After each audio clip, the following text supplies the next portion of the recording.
या good morning sir. Good morning. Please येतो. Thank you sir. थोडक्यात परिचय करून द्यावा.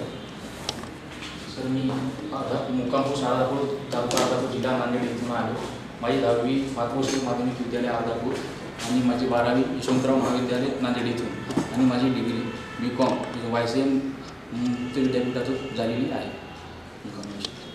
बाहेरून नाव घेतलं शिक्षण. सर स्पर्धा परीक्षा करायचं हे आधीच ठरवलं होतं म्हणून अभ्यास करण्यासाठी केलं. बर, ठीक आहे. आता मला सांगा की कितवा प्रयत्न आहे आपला सर दुसरा इंटरव्ह्यूचा? इंटरव्ह्यूचा फर्स्ट फर्स्ट. कट ऑफपेक्षा किती मार्क लिहिले आपले SC मध्ये? 11.5 मार्क सर. 11.5. 11.5 मार्काचं लिस्ट. ठीक आहे.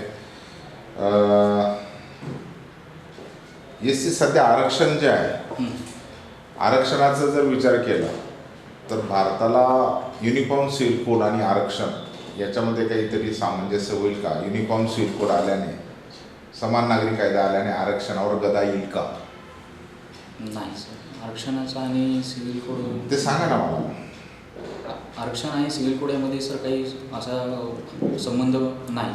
कारण सिव्हिल कोड हा जो सर्वांना समान नागरी हक्क देण्याकरिता बनवलेला आहे. जो जाती धर्म न मानता सर्वांना समान हक्क मिळतील या आधारावर तो कायदा बनवला.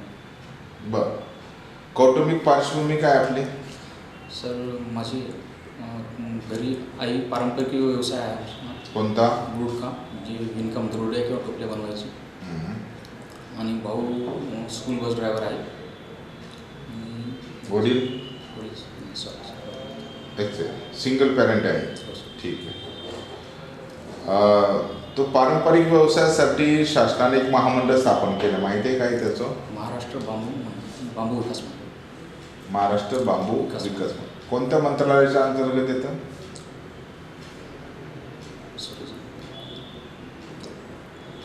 आता आई जे काम करतायत आपल्या टोपल्या विणण्याचं वगैरे, ते असं आठवडे बाजाराला विक्री होत असतील, तोच प्रकार आहेत ना? तर त्यांच्या कलागुणांना वाव देण्यासाठी केंद्र सरकारचे विविध योजना काही माहिती आहे तुम्हाला? सांगा. राष्ट्रीय बांबू मिशन हे केंद्राचे एक मिशन आहे. आणि राज्यां आणखीन एक बांबू अनुदान म्हणून एक मिशन आहे. माता ज्या त्यांचे बचत गट किंवा अनुदान बचत गटाला अनुदान दिलं जातं आणि बांबू खरेदीसाठी किंवा वृक्षारोपण करण्यासाठी शासनातर्फे मदत केली जाते. आता तुम्ही एवढे पदवीधर आहात, तुमच्या समाजामध्ये खूप शिक्षण कमी असतो, मान्य ना?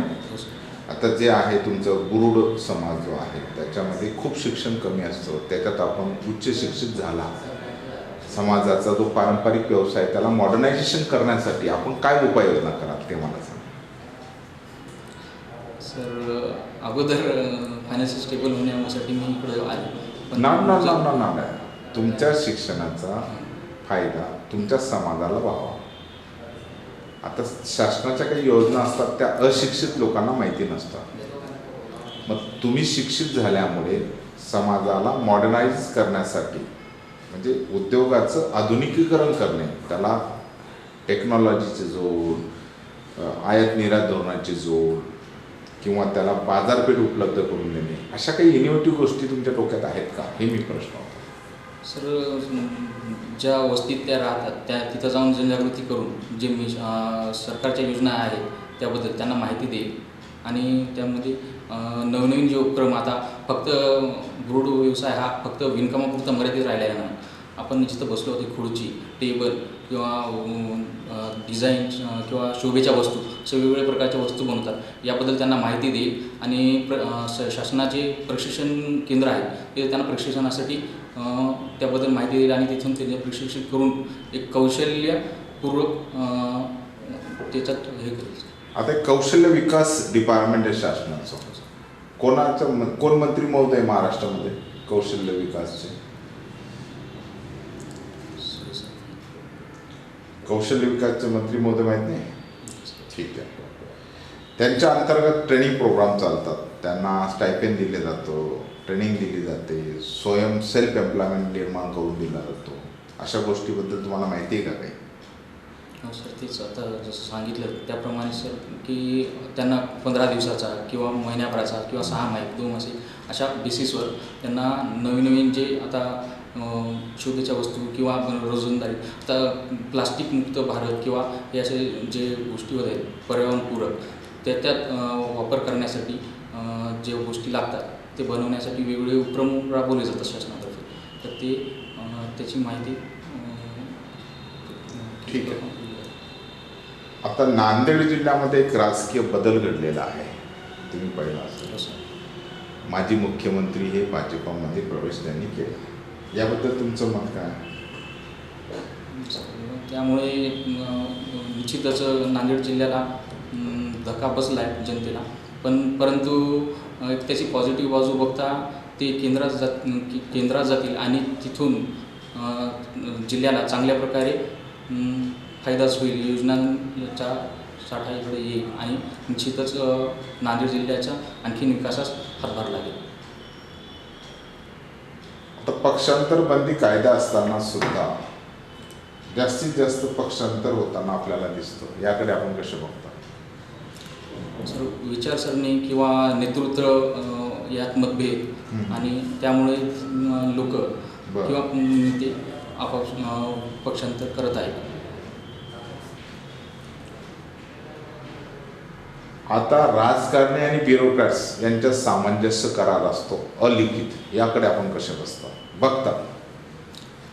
राजकारणी आणि ब्युरोक्रॅट्स म्हणजे नोकरशाह यांच्याकडे अलिखित सामंजस्य करार असतो, अलिखित, त्याकडे आपण कसे बघता?